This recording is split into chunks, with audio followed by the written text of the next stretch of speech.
Namaskaram, my dear ones. This is Nishant Raghunath here and welcome to a new video from Kaidu. ഈ വീഡിയോയിലും ഞാനൊരു academical കാര്യമല്ല share ചെയ്യാൻ പോകുന്നത്. The purpose behind this video is to share you a news. MCAയുടെ സൈഡിൽ നിന്ന് വന്ന കോസ്റ്റ് ഓഡിറ്റിനെ സംബന്ധിച്ചുള്ളൊരു പുതിയൊരു ന്യൂസ് ഇന്നലെ വന്നിരുന്നു. അതൊന്ന് ഷെയർ ചെയ്യാനായിട്ടാണ്. ഇനി ഞാനത് എന്തിനത് ഷെയർ ചെയ്യണമെന്ന് വിചാരിച്ചെന്ന് വെച്ചാൽ ഞാൻ എല്ലാ MCAയുടെയും കോസ്റ്റ് ഓഡിറ്റിൻ്റെ ന്യൂസ് ഒന്നും ചാനലിൽ ഷെയർ ചെയ്യാറില്ല. പക്ഷേ ഈ ഒരു പെർട്ടിക്കുലർ ന്യൂസ് ഒരു ഇഷ്യൂ ഉണ്ടാക്കി. ആ ഇഷ്യൂ നമ്മുടെ സ്റ്റുഡൻറ് ഫ്രെറ്റേണിറ്റിയെ, എസ്പെഷ്യലി ഫൈനൽ സ്റ്റുഡൻസിനെ ഭയങ്കരമായിട്ട് ഇമ്പാക്റ്റ് ചെയ്തു. അപ്പോൾ ആ ഇഷ്യൂ എന്താന്ന് വെച്ച് കഴിഞ്ഞാൽ, ഈ ഒരു ന്യൂസ് വരുന്നു, MCAയുടെ ഈ കൺസൾട്ടേഷൻ്റെ ഒരു സാധനം MCAയുടെ വെബ്സൈറ്റിൽ വരുന്നു. കോസ്റ്റ് ഓഡിറ്റ് റിപ്പോർട്ടിനെ സംബന്ധിച്ച് ഒരു പുതിയ പ്രപ്പോസൽ വെക്കുകയാണ് 2025 എന്ന് പറഞ്ഞിട്ട്. ആ പ്രപ്പോസലിനെ തെറ്റായി വ്യാഖ്യാനിച്ച്, അല്ലെങ്കിൽ തെറ്റായി വ്യാഖ്യാനിച്ചെന്ന് പറഞ്ഞാൽ ശരിയാണെന്ന് എനിക്കറിയില്ല, ഇതാണ് സംഗതി. ആ പ്രപ്പോസലിനെ എടുത്ത് വളരെ നെഗറ്റീവായിട്ട് മെസ്സേജ് സ്പ്രെഡ് ചെയ്യുന്ന രീതിയിൽ കുറച്ചധികം യൂട്യൂബേഴ്സ് യൂട്യൂബിൽ വീഡിയോസ് പോസ്റ്റ് ചെയ്തു.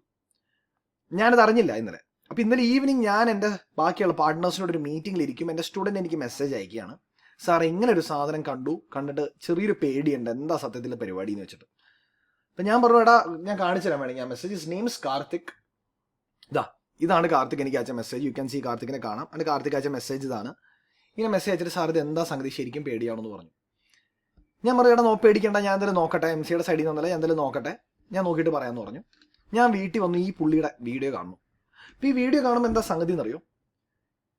ഈ വ്യക്തി ഈ വീഡിയോ ചെയ്തിരിക്കുകയാണ്, ഇങ്ങനെ തലയ്ക്ക് താഴ്ത്തിയൊക്കെ വെച്ച് വീഡിയോ സ്റ്റാർട്ട് ചെയ്യുമ്പോൾ എന്തോ മരണ വീട്ടിലെ ഒരു മൂഡ് കൊണ്ടുവന്ന്, I am here with a very serious message. A message that is going to impact you and me. A message that will impact everyone in CMA fraternity. അവർ ഭയങ്കര നാടകീയമായി ഒരു സ്റ്റാർട്ടിങ് ഒക്കെ അങ്ങോട്ട് ഒരു വീഡിയോ അങ്ങോട്ട് ചെയ്യുക. അപ്പോൾ അങ്ങനെ കാണുമ്പോൾ തന്നെ പിള്ളേർക്ക് ആ വീഡിയോ കാണാൻ ബുദ്ധിമുട്ടായിരിക്കും. പക്ഷേ ചിലപ്പോൾ ആദ്യത്തെ 2-3 മിനിറ്റ് ഞാൻ വീഡിയോ നിർത്തിയിട്ട് അവർ പോവുകയും ചെയ്യും. ആ വീഡിയോൻ്റെ അടിയിലെ കമൻസ് കാണണം. ഓരോ കുട്ടികളും ഇട്ടേക്കണ വായിക്കുമ്പോൾ സങ്കടം വരും. അത് ചോദിക്കുക, എന്തിനാണ് ഞങ്ങൾ പിന്നെ CMA പഠിക്കുന്നത്? CMAയുടെ ഫ്യൂച്ചർ പോയി, ഇനി കമ്പനീസ് CMAക്കാരെ ഹയർ ചെയ്യില്ല. എന്തിനാണ് ഇങ്ങനെ ചെയ്തത് നമ്മളോട്, നമ്മുടെ ഇൻസ്റ്റിറ്റ്യൂട്ട്? എന്താണ് MCA നമ്മളോട് ചെയ്തത്? നമ്മുടെ ഇൻസ്റ്റിറ്റ്യൂട്ട് എന്തുകൊണ്ടാണ് ഇങ്ങനത്തെ പ്രശ്നങ്ങൾ ആക്ഷൻ എടുക്കാത്തത്? ഇങ്ങനെയൊക്കെ ചോദിച്ചു അനേകം കമൻസും. അതിലൊരു പയ്യൻ മാത്രം കമൻറ്റ് ഇട്ടുണ്ടായി, ഞാൻ ഈ വീഡിയോ പറഞ്ഞ കേൾക്കില്ല, ഞാൻ ദൈവത്തെ വിശ്വസിക്കുന്നു, ഞാൻ പഠിക്കുന്നത് സത്യത്തിലൂടെയാണ്, ഞാൻ സത്യം നല്ലത് മാത്രമേ ചെയ്യുന്നുള്ളൂ, ഞാൻ പഠിക്കുന്നു, എനിക്ക് നല്ലൊരു ഫ്യൂച്ചർ എൻ്റെ ദൈവം തരും എന്നും പറഞ്ഞൊരു പയ്യനൊരു പോസിറ്റീവ് കമൻറ്റ് ഇട്ടിട്ടുണ്ട്. അപ്പോൾ ഇങ്ങനെ നെഗറ്റീവ് ഇൻഫർമേഷൻ പിള്ളേരിലേക്ക് കണ്ടമാനം എത്തി, പിള്ളേരെ അത് ഭയങ്കര അധികം ഇമ്പാക്ട് ചെയ്തു. ഇത് ഒരു യൂട്യൂബറല്ല, മൾട്ടിപ്പിൾ യൂട്യൂബേഴ്സ് ഉണ്ട്. അപ്പം ഞാനിത് അറിഞ്ഞു, ഞാൻ ഈ വീഡിയോ ഒന്ന് കാണുന്നത് എനിക്ക് വല്ലാത്ത വിഷമമായി. ഞാൻ MCAയുടെ വെബ്സൈറ്റിൽ കയറിയിട്ട് ഈ നോട്ടീസ് നോക്കാൻ നോക്കി, കിട്ടിയില്ല. അപ്പോഴേക്ക് ഈ കൺസൾട്ടേഷൻ വന്നത് അത് പോയി, അത് കഴിഞ്ഞു, എൻ്റെ പീരീഡ് ടൈം കഴിഞ്ഞു. അതേസമയം ഞാനിത് എൻ്റെ സർക്കിളിൽ വീഡിയോ ഷെയർ ചെയ്ത്, എൻ്റെ വളരെ നല്ലൊരു സുഹൃത്ത് അലക്സിനെ ഇന്നലെ രാത്രി ഷെയർ ചെയ്തു. അലക്സ് ഈ കോസ്റ്റ് ഓഡിറ്റിനെ പറ്റിയൊരു കാര്യം വന്നിട്ടുണ്ട്, നീ നോക്കിയിട്ടൊന്ന് പറ. ഞാൻ നോക്കി, ഞാൻ കണ്ടത് ഇങ്ങനെ, നീ തന്നെയാണ് മനസ്സിലാക്കണമെന്ന് വെച്ചിട്ട് അലക്സ് എനിക്ക് പറഞ്ഞു തന്നു. അലക്സ് എനിക്ക് സന്തോഷ് എന്ന് പറഞ്ഞ സാറിൻ്റെ COC ക്ലാസ്സസ് എന്നാണ് യൂട്യൂബിൽ വരും. ഞാൻ ഇന്നലെയാണ് പുള്ളിയെ കാണുന്നത്. പുള്ളി വളരെ വൃത്തിയായിട്ട് കാര്യം എന്താണെന്നുള്ളത് വൃത്തിയായിട്ട് ഹിന്ദിയിൽ പറയുന്നുണ്ട്. അപ്പം ഞാൻ ഉദ്ദേശിച്ചത് സന്തോഷ് സാർ ചെയ്ത കാര്യം തന്നെ ചെയ്യാനാണ്. സത്യം എന്താണെന്ന് വെച്ചാൽ നിങ്ങളുടെ മുമ്പിലേക്ക് എത്തിക്കാൻ. ഓക്കെ, അപ്പോൾ നിങ്ങൾ ആരും പേടിക്കണ്ട. ഈ മിസ്ഇൻഫർമേഷനിൽ പെട്ട്, അല്ലെങ്കിൽ ഈ പറഞ്ഞിരിക്കുന്ന വീഡിയോ ഇൻഫ്ലുവൻസേഴ്സ് പറയണത് കേട്ട് നിങ്ങൾ മുമ്പോട്ട് പോകണ്ട. ഒരേ ഒരു കാര്യം മനസ്സിലാക്കുക, എന്ത് ന്യൂസ് കിട്ടിയാലും നിങ്ങളത് വെരിഫൈ ചെയ്തിട്ട് മാത്രം വിശ്വസിക്കുക. ഓക്കെ, ഈ യൂട്യൂബർ ഇൻഫ്ലുവൻസേഴ്സോ അവരും പറയണമൊന്നും കേൾക്കാതിരിക്കുക. ഇനി കേൾക്കണ്ടെന്ന് ഞാൻ പറഞ്ഞില്ല, കേട്ടോ. നെഗറ്റീവാണ് അവർ പറയുന്ന ന്യൂസോ പോസിറ്റീവാണ് അവർ പറയുന്ന ന്യൂസോ എങ്കിലും വെരിഫൈ ചെയ്യുക. വെരിഫൈ ചെയ്യാൻ നമുക്ക് മാർഗ്ഗങ്ങളുണ്ട്, അതെങ്ങനെയാണ് വേണ്ടതെന്നുള്ളത് ഞാൻ പറഞ്ഞു തരുകയും ചെയ്യാം ഈ വീഡിയോയിൽ. ഓക്കെ, ഇനി ഈ യൂട്യൂബേഴ്സിനോട് എനിക്ക് ഒറ്റ കാര്യമേ പറയാനുള്ളൂ, ദയവേദി പണി ചെയ്യാണ്ടിരിക്കുക. ഈ കഷ്ടപ്പെട്ട് ഫീസൊക്കെ എങ്ങനെയെങ്കിലും കഷ്ടപ്പെട്ട് ബുദ്ധിമുട്ടി അടച്ച് ഈ പരീക്ഷ പഠിക്കാൻ നിൽക്കുന്ന പിള്ളേർ എങ്ങനെയെങ്കിലും ഈ പരീക്ഷ പാസ്സാൻ വേണ്ടി മാത്രം ഇവിടെ നിൽക്കണേ. അതുങ്ങളുടെ മുമ്പിലേക്ക് അവരുടെ സ്പിരിറ്റ് മുഴുവൻ തകർക്കുന്ന രീതിയിൽ ഇങ്ങനത്തെ വീഡിയോസ് ഇടാതിരിക്കുക ദയവേത്. Okay, you are playing with the future of students. ദയവേത് ചെയ്യാണ്ടിരിക്കുക. ഓക്കെ, സോ അങ്ങനെ പറഞ്ഞുകൊണ്ട് ഞാൻ ഈ ന്യൂസിലേക്ക് കടക്കുകയാണ്. ഇപ്പം MCA എന്താ പറഞ്ഞത്? MCA ഒരു റിപ്പോർട്ട്, ഒരു കമ്മിറ്റിയെ രൂപീകരിച്ചു for understanding the impact of cost audit. Cost ഓഡിറ്റിൻ്റെ ഇമ്പാക്ട് മനസ്സിലാക്കി അതിനെങ്ങനെ ഇമ്പ്രൂവ് ചെയ്യാം എന്നുള്ളൊരു ഐഡിയയിൽ ഒരു കമ്മിറ്റിയെ രൂപീകരിച്ചു MCA. ഓക്കെ, അങ്ങനെ അവരുടെ കമ്മിറ്റിയെ രൂപീകരിച്ച് അവർ കുറച്ച് നാളായിട്ടൊരു റിപ്പോർട്ടൊക്കെ സബ്മിറ്റ് ചെയ്ത് 100-300 പേജുള്ള റിപ്പോർട്ടൊക്കെ ഉണ്ട്. അതൊന്നും ഞാൻ വായിച്ചിട്ടില്ല, ഉള്ളത് പറയുകയാണ്. അപ്പോൾ അവരുടെ റിപ്പോർട്ടിൽ നിന്നുള്ളതിൻ്റെ പല പ്രപ്പോസൽസ് മുമ്പോട്ട് വെച്ചു MCAയുടെ മുമ്പിലേക്ക്. ആ MCA പ്രപ്പോസൽസ് അംഗീകരിക്കാനായിട്ട്, അത് പാസ്സാക്കാനായിട്ട് MCA പ്രപ്പോസൽ ഇന്നലെ പുട്ട് ഫോർവേഡ് ചെയ്തു. പക്ഷേ മനസ്സിലാക്കേണ്ടത് എന്താ വെച്ച് കഴിഞ്ഞാൽ that proposal is only regarding cost ഓഡിറ്റിനെ സംബന്ധിച്ച് മാത്രമാണ്.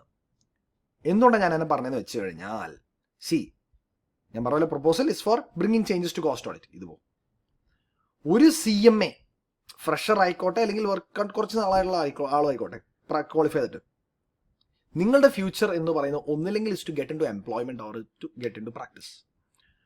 ഒരു ഫ്രഷർ CMA ഫൈനൽ ക്വാളിഫൈ ചെയ്ത് കഴിഞ്ഞാൽ പ്രാക്ടീസിലേക്ക് കയറുന്നത് ഞാൻ സത്യം പറയാൻ കണ്ടിട്ടില്ല, വളരെ കുറവാണ്. ഞാൻ അങ്ങനെ ചെയ്ത ആളാണ്. കാരണം എനിക്ക് എൻ്റെ ലൈഫിൽ എനിക്ക് അന്ന് എടുക്കേണ്ട ഡിസിഷൻസ് അതിന് അറേഞ്ച് ചെയ്ത് വന്നു, അങ്ങനെ ഞാൻ ഡിസിഷൻ എടുത്തു, പ്രാക്ടീസിലേക്ക് കയറിയാളാണ് ഞാൻ. വേറെ എന്ന് പറഞ്ഞാൽ ശരിയാവില്ല, ഒരു 99%, ഇപ്പൊ സന്തോഷ് സാറെ വീഡിയോ പറഞ്ഞിട്ടുണ്ട്, 99% ആൾക്കാർ എന്ത് ഈ എംപ്ലോയ്മെന്റിലേക്കാണ് കയറണേ. 99% CMA പാസ് ആയി എംപ്ലോയ്മെന്റിലേക്കാണ് കയറണേ. ക്വാണ്ടിറ്റി വെച്ച് എത്രത്തോളം കറക്റ്റാന്ന് എനിക്കറിയില്ല, എൻ്റെ അഭിപ്രായത്തിൽ 99 കൂടുതലുണ്ടാവും ഞാൻ പറയാം. ബാക്കി ഒരു 1% മാത്രമേ പ്രാക്ടീസിലേക്ക് കയറുന്നുള്ളൂ.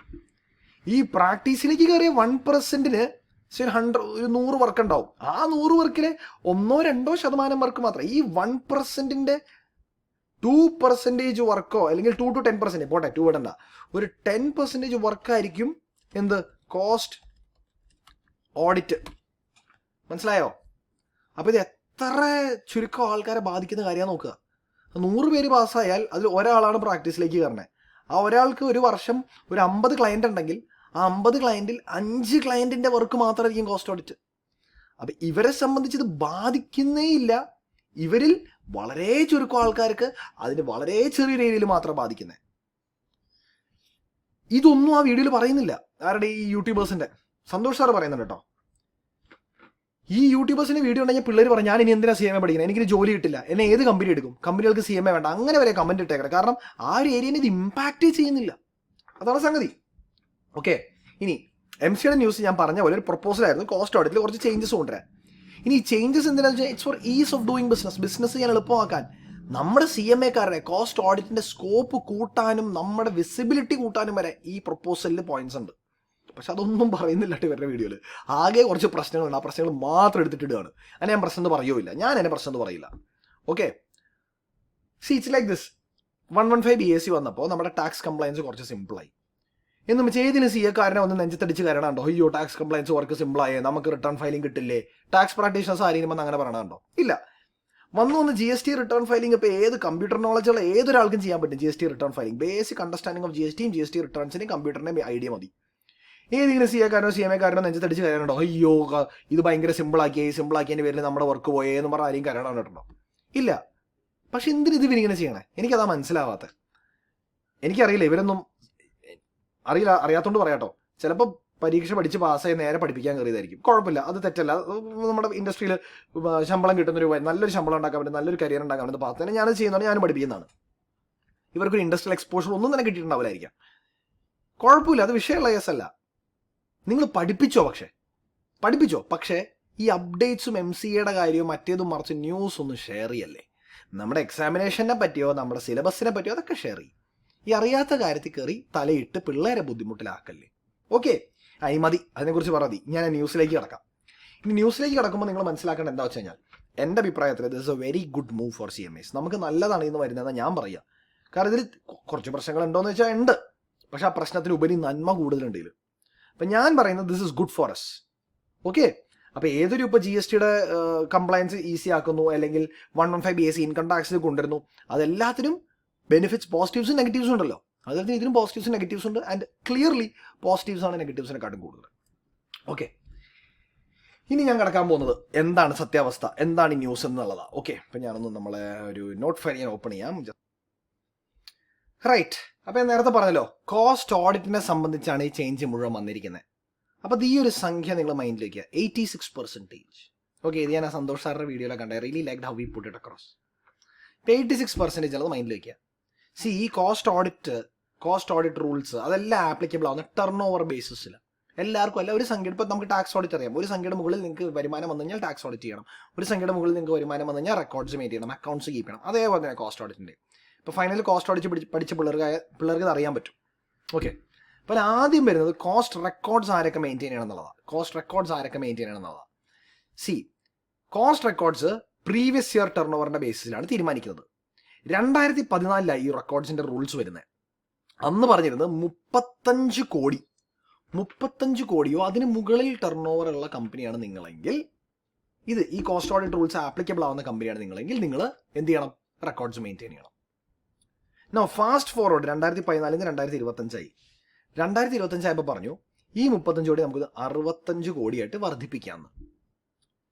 ഇത് കണ്ട ആൾക്കാർ പറയും, പോയി നമ്മുടെ എത്ര ക്ലയൻസ് പോയി, അപ്പോൾ 50 കോടിയുള്ള ക്ലയൻസ് നിന്ന് കോസ്റ്റ് ഓഡിറ്റ് റെക്കോർഡ് വേണ്ട, പ്രശ്നമായി, നമ്മുടെ ക്ലയൻസ് നഷ്ടപ്പെട്ടു എന്നൊക്കെയാണ് പറയണത് ഈ വീഡിയോക്കാർ. പക്ഷെ ഒരു കാര്യം മനസ്സിലാക്കണം, 2014 35 കോടി ഉണ്ടാക്കാൻ പറ്റിയവന് 2025 ആകുമ്പോൾ 65 മിനിമം 100 കോടി ഉണ്ടാക്കാൻ പറ്റും. അപ്പം നമ്മൾ വാല്യൂ വെച്ചാണ് നോക്കണമെങ്കിൽ അന്നത്തെ 35 കോടിയും ഇന്നത്തെ 65 കോടിയും വെച്ച് നോക്കുമ്പോൾ നമുക്ക് ബെനിഫിറ്റാ. ഇന്ന് 65 കോടി വെച്ചാൽ പോരാന്ന് എൻ്റെ അഭിപ്രായം. മനസ്സിലായോ? ഈ 35 65 കോടിയിലേക്ക് പോയപ്പോൾ ഇത് 86% 11 വർഷം കൊണ്ട് ഇൻക്രീസ് ഇൻ ക്യാപ്പ് വെച്ചത്. എൻ്റെ അഭിപ്രായത്തിൽ അത് കുറവാണ്. ഈ 11 വർഷം കൊണ്ട് 30 കോടിയാണ് ഇൻക്രീസ് ചെയ്തത് അല്ലേ? 35 65 എന്ന് പറയുമ്പോൾ 11 വർഷം കൊണ്ട് 86% ഇൻക്രീസ് ചെയ്തത് അല്ലേ? അതായത് ഏതാണ്ട് ഒരു വർഷം ആവറേജ് എടുക്കുകയാണെങ്കിൽ ഏതാണ്ട് ഒരു 7% ഇൻക്രീസ് ആണ് വന്നേക്കണേ. നമ്മുടെ നാട്ടിൽ 7 വർഷമല്ല, അതിനെക്കാട്ടും കൂടുതൽ. 2014 35 കോടി ടേൺ ഓവർ ചെയ്തവൻ 2025 ആകുമ്പോൾ മിനിമം ഒരു 100 കോടി ബിസിനസ് ചെയ്യാനുണ്ടാവും, മിനിമം സക്സസ്ഫുൾ ആയിട്ട് ചെയ്യാനുണ്ടാവും. അങ്ങനത്തെ ആൾക്കാരെ കോസ്റ്റ് ഓഡിറ്റ് വേണ്ടതും. അപ്പം എൻ്റെ ഒപ്പീനിയൻ ഈ കാര്യത്തിൽ ദിസ് ഇസ് ഫെയർ, ഒരു തെറ്റും ഇല്ല. ഇനി ഓഡിറ്റിന്റെ കാര്യത്തിലേക്ക് പോകണമെങ്കിൽ 2 പ്രപ്പോസലാണ് വെച്ചത്. 2 പ്രപ്പോസൽ, ഓക്കെ, 2 പ്രപ്പോസൽസ്. ആ 2 പ്രപ്പോസൽ ഞാൻ എന്താ സിമ്പിളായിട്ട് എക്സ്പ്ലെയിൻ ചെയ്ത് തരാം. ഓഡിറ്റിന്റെ കേസിലേക്ക് പോവുകയാണെങ്കിൽ നമ്മുടെ പഴയ സിസ്റ്റം എന്താണെന്ന് വെച്ചാൽ നമ്മൾ സെക്ടറിനെ റെഗുലേറ്റഡ് ആയും നോൺ റെഗുലേറ്റഡ് ആയിട്ട് മുറിക്കുന്നു. അത് നമ്മുടെ ഇൻഡസ്ട്രീസിനെ റെഗുലേറ്റഡ് സെക്ടർ, നോൺ റെഗുലേറ്റഡ് സെക്ടറായിട്ട് മുറിക്കുന്നു. ഇത് ഏതൊക്കെയാണ് regulated sector, non regulated sector എന്നുള്ളത് ഫൈനൽ സ്റ്റുഡൻസിന് അറിയാം എന്നാണ് എൻ്റെ വിശ്വാസം. ഇന്റർമീഡിയറ്റിന് അറിയാൻ സാധ്യതയില്ല, അതുകൊണ്ട് ഞാൻ പെട്ടെന്ന് പറഞ്ഞുതരാം. അതിൽ വരുന്ന telecommunication, electricity, petroleum, drugs, sugar, fertiliser manufacturing. Drugs എന്ന് ഉദ്ദേശിച്ചത് ഇതാണ്ടോ, ഫാർമസ്യൂട്ടിക്കൽസ്. ഈ ആൾക്കാരാണ് റെഗുലേറ്റഡ് സെക്ടറിൽ വരുന്നത്. അപ്പോൾ റെഗുലേറ്റഡ് സെക്ടറിന് ഒരു രീതിയിലും നോൺ റെഗുലേറ്റഡ് ബാക്കി എല്ലാവർക്കും വേറൊരു രീതിയിലാണ് പറഞ്ഞിരുന്നത്. ഇനി ഡിഫറൻസ് എന്താ വന്നിരുന്നതെന്ന് വെച്ച് കഴിഞ്ഞാൽ ലിമിറ്റിൽ മാത്രമാണ്. എന്തായിരുന്നു നോക്കുന്നത്? അത് 2 സ്ഥലത്ത് സെയിം. കണ്ടോ, ടോട്ടൽ ടേൺ ഓവർ, കോസ്റ്റ് ഓഡിറ്റിന്റെ പ്രൊഡക്റ്റിന്റെ ടേൺ ഓവർ. എവിടെയാണ് ടോട്ടൽ ടേൺ ഓവർ? കോസ്റ്റ് ഓഡിറ്റിന്റെ പ്രൊഡക്റ്റിന്റെ ടേൺ ഓവർ. ഉദാഹരണത്തിന് എനിക്ക് 4 പ്രൊഡക്ട്സ് ഉണ്ട്. 4 പ്രൊഡക്ട്സിൽ ഒരെണ്ണത്തിന് മാത്രം കോസ്റ്റ് ഓഡിറ്റ് വരുന്നത്, ഒരെണ്ണത്തിന് മാത്രം. നമ്മുടെ റൂള് പറഞ്ഞിരുന്നത് ആ കോസ്റ്റ് ഓഡിറ്റ് വരുന്ന പ്രൊഡക്റ്റിന് 25 കോടിയോ അതിന് മുകളിൽ ടേൺ ഓവർ ഉണ്ടാവണം. ആൻഡ് ഈ 4 കൂടെ ചേർന്ന്, ആ ഒന്നും ബാക്കി ഓഡിറ്റ് വേണ്ടാത്ത 3 കൂടെ ചേർന്ന് 50 കോടിയോ അതിന് മുകളിലോ ടേൺ ഓവർ ഉണ്ടാവണം എന്നാണ്. അങ്ങനെയാണെങ്കിൽ നിങ്ങൾക്ക് കോസ്റ്റ് ഓഡിറ്റ് വരും. സോ ഞാനൊരു റെഗുലേറ്റഡ് സെക്ടറിലുള്ള ആളാണ്.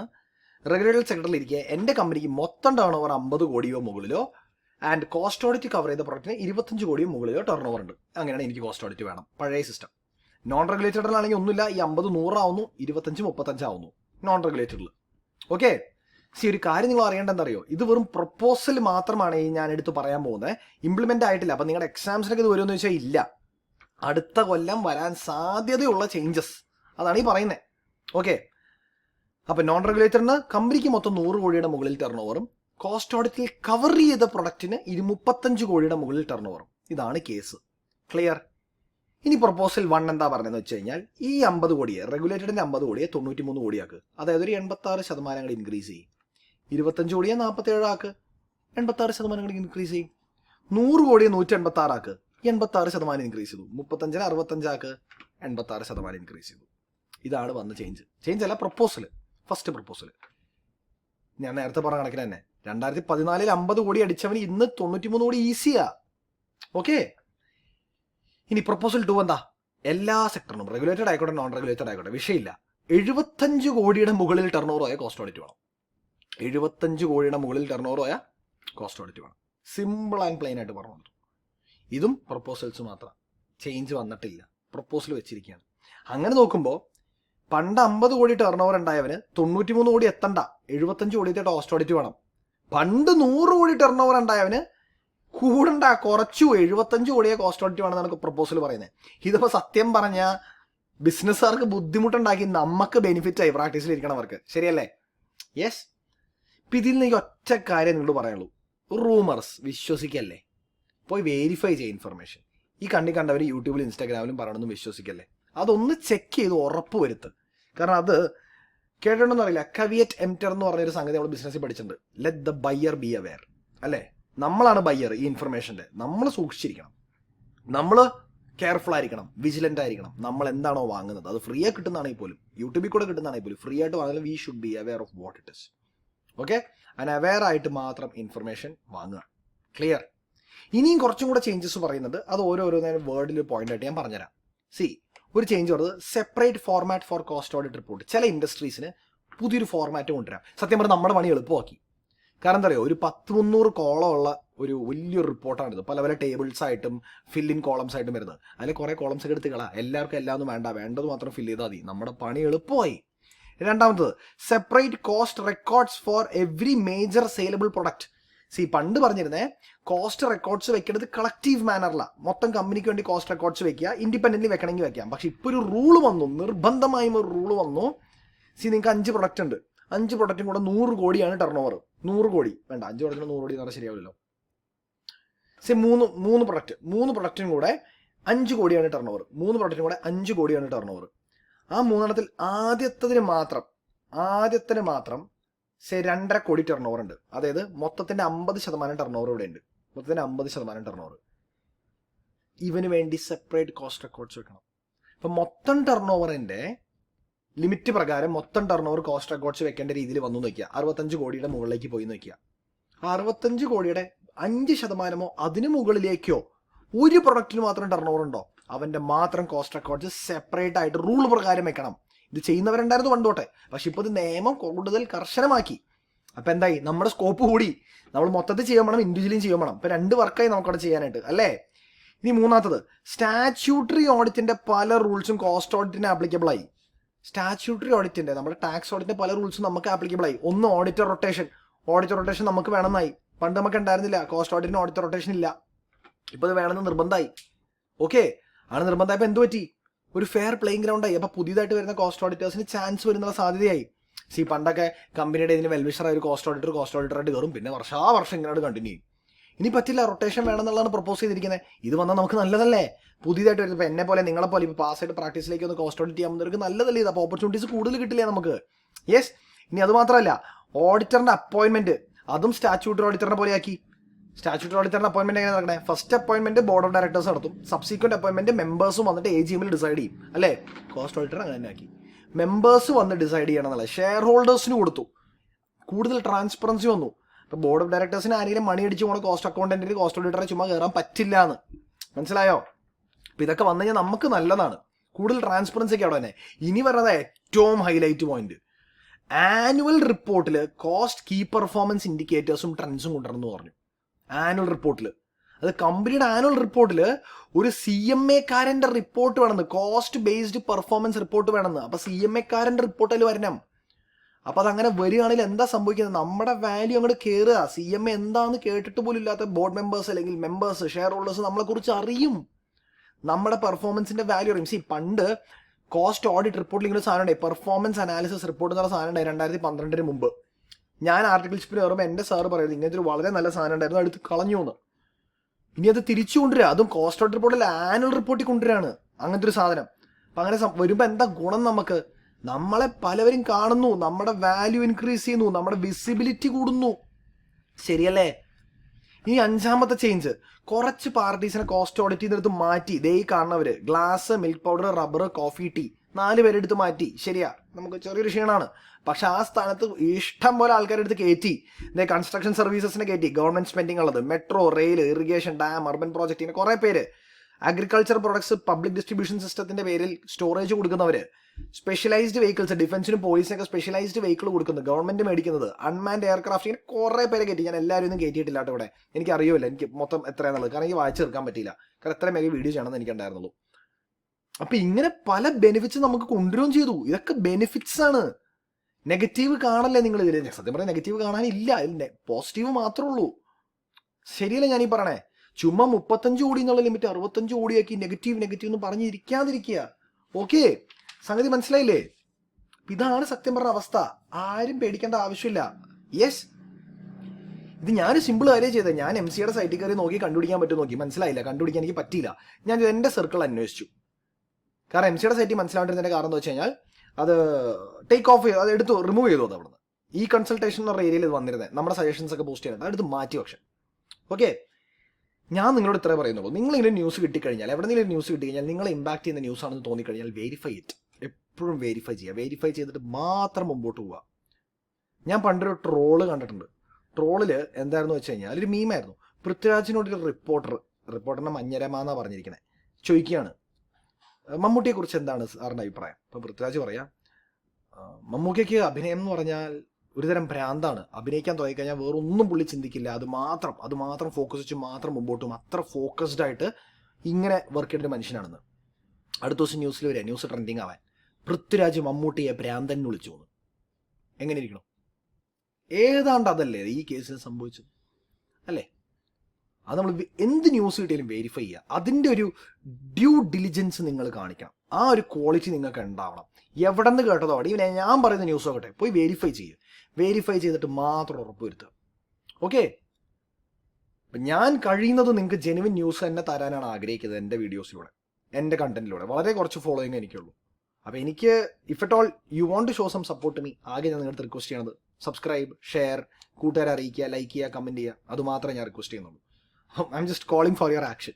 അപ്പം നിങ്ങളൊന്ന് എൻഗേജ് ചെയ്ത് കഴിഞ്ഞാൽ എനിക്ക് ഇങ്ങനത്തെ വീഡിയോസ് കൂടുതൽ ചെയ്യാൻ മോട്ടിവേഷൻ കിട്ടും. എൻ്റെ കണ്ടന്റ് കാണാൻ ആൾക്കാർ ഇടുന്നുണ്ട് ഞാൻ ഇങ്ങനത്തെ വീഡിയോസ് ഇനിയും കൂടുതൽ നിങ്ങൾക്ക് വേണ്ടി ഇടുകയും ചെയ്യും. റൈറ്റ്? അപ്പോൾ ഏതാണ്ട് അത്ര എനിക്ക് പറയാനുള്ളൂ വീഡിയോയിൽ. സോ ഓൾ ദാറ്റ് സെഡ്, നിങ്ങളുടെ എക്സാംസ് മുമ്പിൽ വരെയാണ്, നല്ലപോലെ ഇരുന്ന് പ്രിപ്പയർ ചെയ്യുക. നിങ്ങൾക്ക് ആർക്കെങ്കിലും ലെസൺസ് വല്ലതും വേണമെന്നുണ്ടെങ്കിൽ ഞാൻ ഓൺലൈൻ ലെസൺസ് പ്രൊവൈഡ് ചെയ്യുന്നതാണ്. You can contact me. ഞാൻ ഡീറ്റെയിൽസ് ഒക്കെ വീഡിയോ ഡിസ്ക്രിപ്ഷനിൽ ഇടാം. അതിൽ ചെന്ന് ഞാൻ എൻ്റെ ലെസൺസിൻ്റെ ഡീറ്റെയിൽസ്, എൻ്റെ വെബ്സൈറ്റിൻ്റെ ഡീറ്റെയിൽസ് എല്ലാം ഇതിനകത്ത് ഉണ്ടാവും. You can go there, check the lessons. എന്തെങ്കിലും ഡൗട്ട് ഉണ്ടെങ്കിൽ എന്നെ വിളിക്കാം. Right, all the best for upcoming exams. നന്നായിട്ട് എഴുതൂ, പാസ്സാവൂ, മിടുക്കത്തിമാരായിട്ട് CMA പാസ്സായിട്ട് വരൂ. നമ്മുടെ ഇൻഡസ്ട്രിയെ, നമ്മുടെ ഫ്രട്ടേണിറ്റിയെ ഇനി റൈസ് ചെയ്യേണ്ട, ലിഫ്റ്റ് ചെയ്യേണ്ട നിങ്ങളാണ്. ഞാനും കൂടെ ഉണ്ടാവും. സോ അത്രയും പറഞ്ഞുകൊണ്ട് ഞാൻ ഈ വീഡിയോ അവസാനിപ്പിക്കുകയാണ്. I'll see you in another one. Till then, tata, take care, goodbye. This is Nishant Raghunath signing off.